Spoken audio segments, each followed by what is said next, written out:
DNA replication depends entirely on that base pairing, so A's to T's and C's to G's.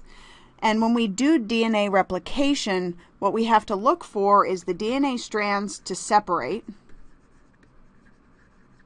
We've got to get them apart, so breaking hydrogen bonds.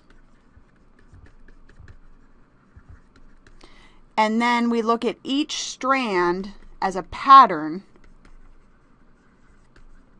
for the new DNA.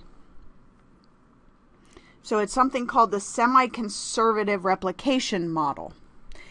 When we take our original strand of DNA, we're going to split it apart and use each strand from the old DNA as a template or as a model for the new strand. And the way we do that is if we have a T here, we're going to add an A for the new strand. Well, if we have an A here, we add a T for the new strand. And when we end up putting these back together, you notice these two strands should be identical based on the way we've done the semi-conservative replication. Here it is in a more realistic sense. We don't have little tiny straight pieces of DNA. It's in that helix form. And we are not going to actually pull the entire DNA strand apart.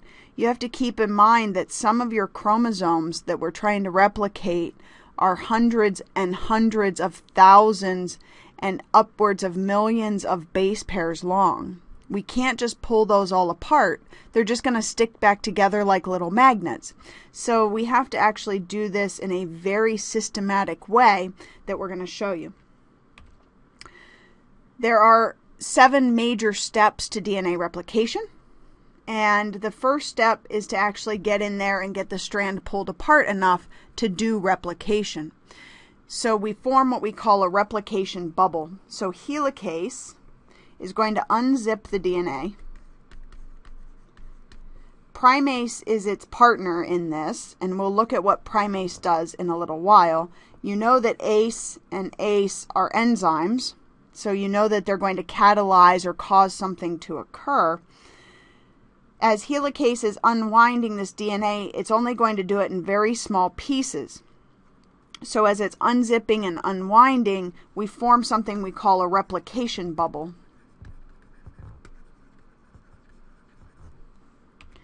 These replication bubbles start to unwind and allow DNA to be replicated in 2 directions at the same time. This speeds replication because remember, in your cells, in interphase,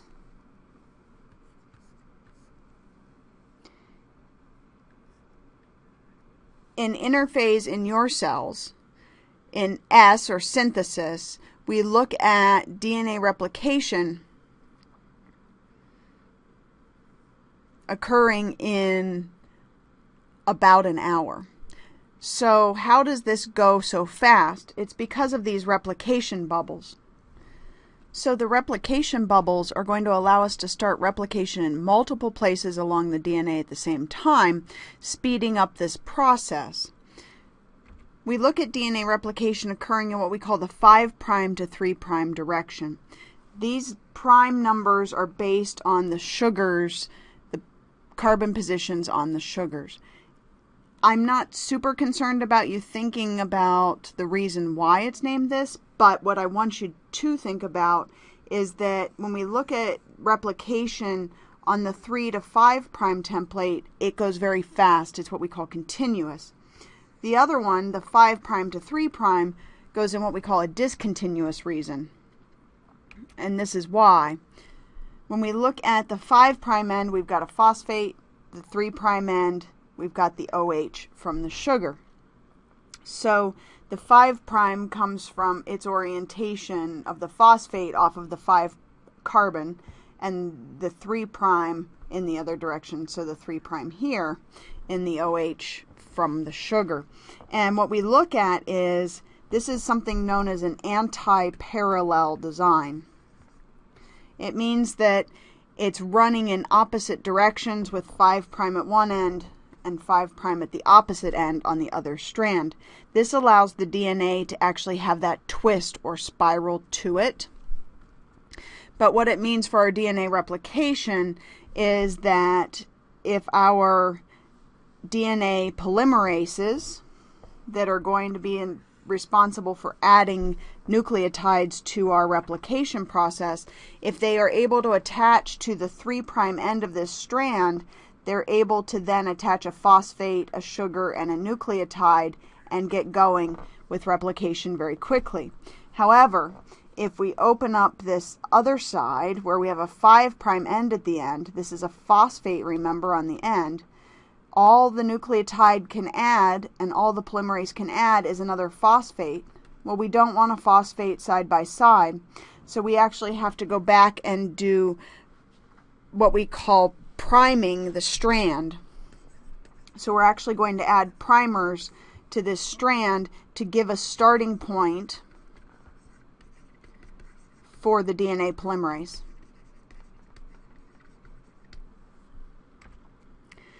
So two big things we're going to need are the DNA ligase. This is the DNA glue. This is what is going to hold everything together and make sure that everything is aligned properly.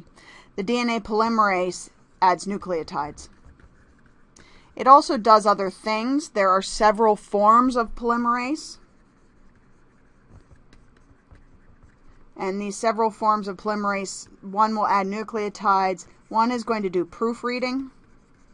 So literally, like if you're proofreading a paper, making sure the letters are in the correct order. And then it's actually going to do some correction if the proofreading shows error. So in this process, we're doing DNA replication, but we're also doing DNA repair at the same time. The goal for DNA replication, of course, is to be perfect. It doesn't quite make it. So when we look at the DNA replication process, it's going to be near perfect. And when it's not, we're going to rely on DNA repair mechanisms with the DNA polymerase and the DNA ligase to come in and help correct any problems.